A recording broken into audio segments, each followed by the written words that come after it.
Next, I have card for Andrew Sito, followed by Shane Trejo, and then Linda Brandis. Andrew Sito? Thank you, Mr. Chairman. Welcome to the Senate Oversight Committee. You have 3 minutes. So my job was to be stationed at the TCF Center. I was in the middle of the room near the duplicate ballots. There's a table full of duplicate ballots. Throughout the whole night, I witnessed theft of duplicate ballots. My job was to follow them back to their tables, to the counting boards, and where they would just take stashes of ballots, 4 or 5 ballots, take them to the table. I would stand up for 4 or 5 minutes. They wouldn't make any duplicates, never follow any duplicate procedures. They stashed them under their boxes, never put them in the bins. But couldn't do much about just writing incident reports about it, which are documented. So, and then we had a new shipment announcement by Mr. Baxter at 4:30 a.m. on the microphone saying, hey, we're going to have some ballots coming in. So these boxes of ballots were brought in by Mr. Baxter and his team at 4:30 a.m. from the rear of the room, the TCF Center. So approximately, I witnessed them bringing in boxes from the rear end of the room into the room. This is between 4:30 and 5. I estimate around 84 boxes placed on tables in the center of the room. Each box with approximately 600 ballots, totaling to approximately 50,000 ballots, equal to the 2 rounds before. Because we were there from 10 to 1, we did a round about 50,000, and then 1 to about 4, a second round about another 50,000, and then this last round, I'll let you know, is it was the same amount of ballots from the other 2 rounds. I'm not sure if they were all brought in from the back because I think they were commingled and also brought in from other rooms. So I'm not sure how many ballots were brought from the back and then from the other areas, but they're putting all. It was just about the same amount. So most volunteers left at 5 a.m. and the poll workers had a shift change between 5 and 6 a.m. I stayed. At 6 a.m., Mr. Baxter and the management got back on the microphone and yelled, "This is what democracy is supposed to look like," in front of everyone with the new shift. Right after that, the whole room cheered, and you can tell there was not a balancing in the poll workers there, even at that shift. Based off my sampling, because I was 1 minute. Okay, sampling off the dozen of the duplicate ballots from 6 to 2 p.m. 2 p.m. the next day, none of those were for Trump. The other 2 rounds, I only saw 1 for Trump. 3 other challengers told me they witnessed the same sampling. I challenged ballots, all refused. Challenging procedure never properly carried out. Never issued challenge ballots, no tracker of me, no record. I resorted to writing incident reports. Poll workers changed duplicate ballots to straight Democratic tickets. That's why you see in the tabulators 2 different tickets. I witnessed employees filling in bubbles for a Democrat straight ticket. And so at the tabulator, I also witnessed what the Dominion employee said with the rerunning of the ballots. I saw that several times.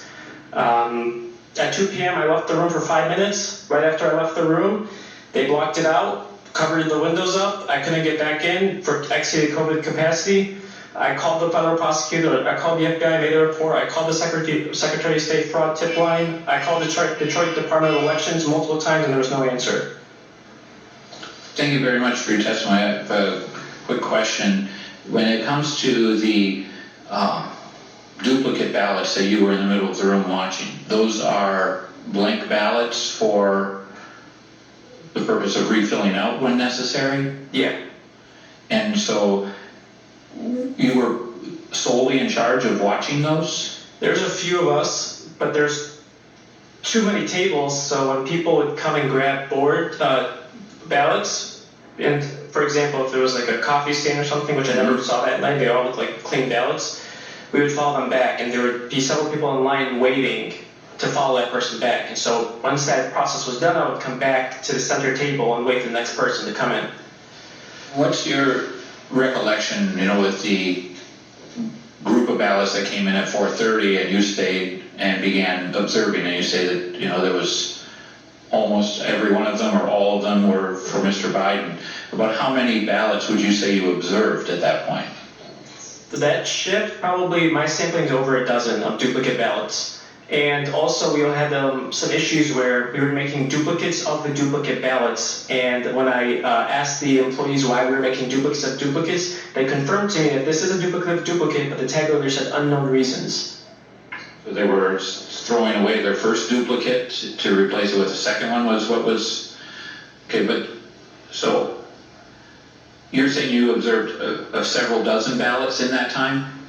That one shift from the 6 a.m. to 2 p.m., I sampled about a dozen duplicate ballots, yeah. Okay.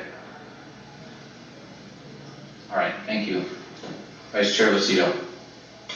I appreciate you coming out, and I appreciate everybody being so patient to go through this process. At the end, your testimony has been submitted to us by way of written, or is there affidavit? Yes, affidavit is submitted. Perfect. These ballots that were brought in the middle of the night, early morning, whatever you want to call it, where did you see this go to?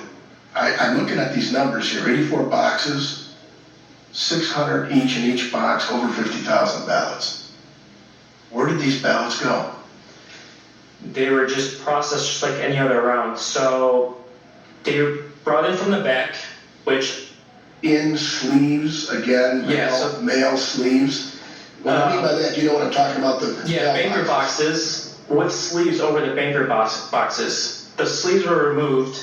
They opened up the lids and they placed them on about 10-foot tables. Yep. There's about 7 of them, and they placed about maybe like a dozen boxes per table, 10-foot tables. Banker boxes pulled, with the width, so they can place them out. The ballots are facing towards you, and they were double stacked, built to the top. Each bundle was about 50 ballots. Nice. So maybe like 150, 300 stacked on top each box. Did they, after they put them on these 10-foot tables, were workers taking the ballots and then putting them into the machine? Yeah, so that's when Mr. Baxter said, this is what democracy is supposed to look like. Then they came in and took the ballots, the employees took the ballots, took them back to their processing tables, and everyone just did it at once. And most of the Republican workers were gone at that time. 50,000 roughly, right?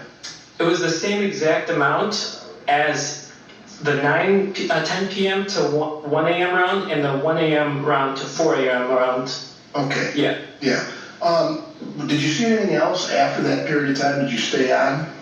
You stayed on till in the morning hours? I stayed in until I was kicked out. They said, you can leave the room for a snack. I left the room for a snack and immediately they closed it down. What time was that? Around 2 p.m. Okay. So you were there 4 o'clock in the morning all the way? Yeah, the whole shift. Yeah. Yeah. Thank you. Thank you very much. No problem.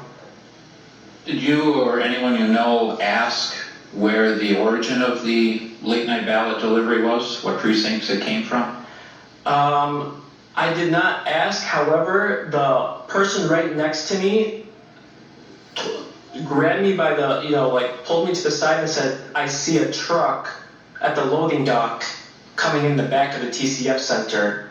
And by the time I looked, Mr. Baxter and his management team were personally holding in boxes and carrying them in to the tables. Okay. Senator Tice. The other deliveries, they didn't come in this way?